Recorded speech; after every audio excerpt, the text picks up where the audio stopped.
तर मतदार यादी आणि त्यामधल्या दुबार मतदारांचा मुद्दा काही केल्या थांबण्याचं नाव घेत नाहीये। कल्याण डोंबिवली महानगरपालिका सार्वत्रिक निवडणुकीच्या पार्श्वभूमीवर कल्याण पश्चिमेमधल्या एका पॅनलमध्ये तब्बल 1800 दुबार मतदार असल्याचं सांगत ही सर्व एका विशिष्ट समाजाचे मतदार आहेत।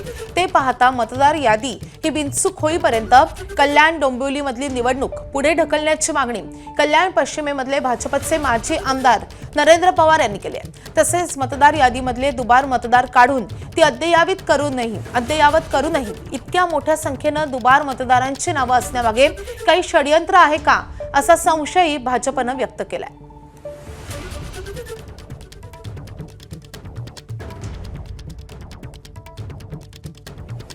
या सगळ्या प्रक्रियेमध्ये प्रचंड घोळ आहेत।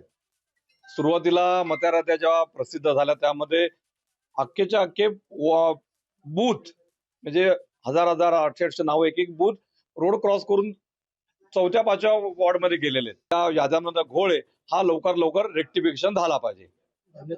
अन्यथा आम्ही कोर्टामध्ये जाऊ, निवडणूक पुढे ढकलली पाहिजे। जोपर्यंत याद्यांमधला घोळ संपत नाही तोपर्यंत निवडणूक कशी काय घेणार।